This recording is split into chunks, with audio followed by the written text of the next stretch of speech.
Glad you could join us today. Wonderful to have you here as always. This morning, Karen Adler is joining us again. I'm so glad to have you here. We have had only a couple of repeat people. People love you. They love what you have to offer. No pressure. No pressure. Fabulous, right? You already are. So, but so today we're going to talk about the transformational power of grief. And I thought the timing of this was fabulous. So let me tell you a little bit about Karen. We'll have Nat. Is it Nabas or Nabas? Nabas, yeah, you got it right. You know, kind of phonetic. Nat works with Deanna, who is our marketing guru. So very glad to have you here today too. Keep on coming in, folks. Get your coffee, make yourselves comfortable. So let me tell you a little bit about Karen, then we'll do the housekeeping and we will get going because that'll give people some time to get in and get settled. So Karen Adler, our fabulous return guest, is an LCSW and is a trauma-informed, body-centered psychotherapist with over 35 years of experience working with individuals, couples, LGBTQI, yay, adults and teens and families on issues of trauma, grief, stress, anxiety, depression, and life transitional challenges. Through her extensive training and life experience, Karen has earned a reputation and following as a trusted guide, empowering individuals, couples, and families. Along with her therapeutic practice, Karen offers supervision and consultation services and holds self-reflection, spirituality, meditation workshops, and retreats, as well as keynote addresses and seminars on stress relief, grief, and trauma. That's fabulous. Karen also provides conscious parenting services and conducts ceremonial celebrations of milestone events. Is that like marriages and? No. That sort of thing. Okay. Markers of milestones, yeah. Okay. Fair enough, right? I mean, like, wow, you really are. No. A one-stop shop. So that's a lot of. That's great.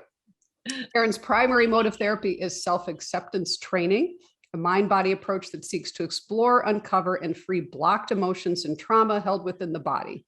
Embarking on this experiential journey, an individual is provided an opportunity to follow the call of the body's sensations, to uncover deeply hidden truths and bring them to light. The result is a sense of confidence, inner peace, vitality, and strength. Well, I want to participate in that. That sounds fabulous.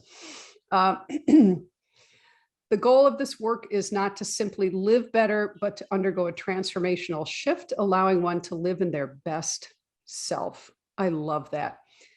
Karen is a married mother of 3 adult children. We will give you her contact information when we're done. And she, her, is that the right pronouns? Are those the right pronouns? Thank you. Okay, just thought I would ask. So happy to have you here today, Karen. Thank you. I'm really happy to be here. I was last year in December and around the holidays, and we thought that was like well timed. And then now here we are, 6 months later, and a lot has happened. A lot. And yeah, and you know, it's been such an incredible time of learning for me, and a lot of new information on grief has come out. And so I'm afraid a little of this is going to be a little heady.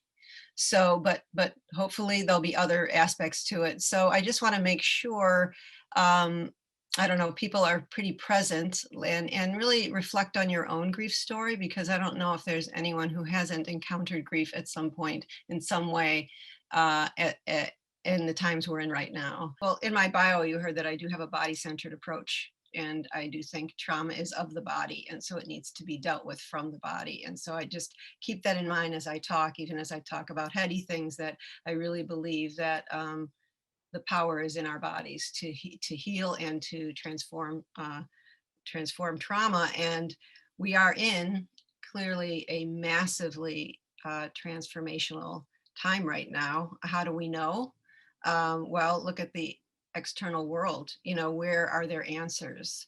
It doesn't feel in a lot of ways like the more we try to seek answers, the more confused we get, the more overwhelmed we get, and the more divided we get in a lot of ways. And so what it does is, I believe it forces us in some way to go to the only place we can, which is inward. And so if we're inward and we have no space in there, it's going to be extremely painful. But it is this incredible opportunity to really deep dive inward into this. Once we start clearing things out, a landscape that is vast, and it really connects us to something much bigger. And I have to say, I haven't, in all that I've kind of been learning and reading about, there's just so much now on grief. Every single person, every scientist, primologist, all of them end up coming up with some sort of spiritual answer about love in the end. So I think it is pointing us in that direction. I think we sort of have to embrace not a religious, but really a spiritual framework to really make the best use of grief. Because grief in of itself is a tool. So if you want a tool, grief, what it does to us is it transforms us. Whether we like it or not, it will. And so I kind of am interested in kind of going, like, joining you on this journey, giving you some of the stuff that has really helped me with my clients and helped me with myself, sharing with you. And there's so much other stuff out there. What I pieced together, my formula, and my formula sort of is how I started with sort of a perspective shift of how to look at grief, and then some of the mechanisms of grief. And there's a lot of kind of new science out there about that. And then some tools, and then I'll be kind of moving in and out of that. So tools will be sort of smattered about. So one of this is a great metaphor, I thought, for kind of how we're experiencing this. And I look at, those of us in the helping profession, I see us sort of as shepherds in a lot of ways. And in helping our clients, helping others, we kind of have a tendency to want to be there for other people.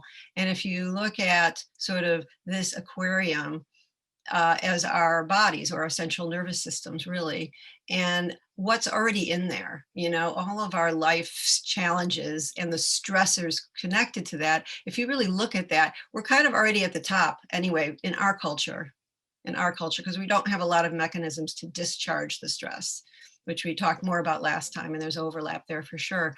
And then if you take what we're dealing with now, what we've been dealing with in the past, 2.5 years, and these added stressors of COVID, job loss, the isolation of the pandemic, added financial burden, the mental health issues that have been coming up, and then the mass shootings and kind of massive grief that's happening. And if and statistically, for every one death, there are 9 grievers. So there's 9. If there's 1 million people who've died just from COVID alone, that's 9 million grievers. And so that leaves less people to care for all of this. And so it puts a lot of pressure on us. How many of you have full caseloads and aren't taking any more clients? It's really hard for me to not take clients at this point, so I try to squeeze people in. But the truth is, we're getting all full up. And, people need our support. And we need to support each other.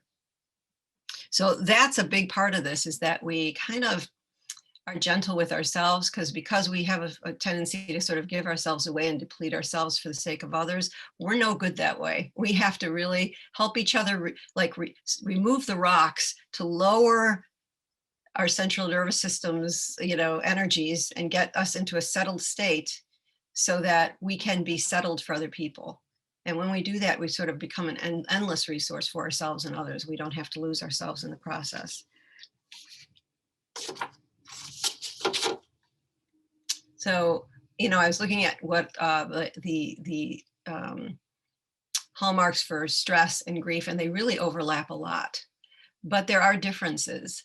And one of the main differences is there is a yearning in grief that is very unique. And what that yearning, that is the hallmark, the pain, the greatest pain of grief is that yearning. And it creates a lot of anxiety and rumination, which is, worrying about the past, and then worrying about the future. So that's where we end up getting stuck in that yearning phase.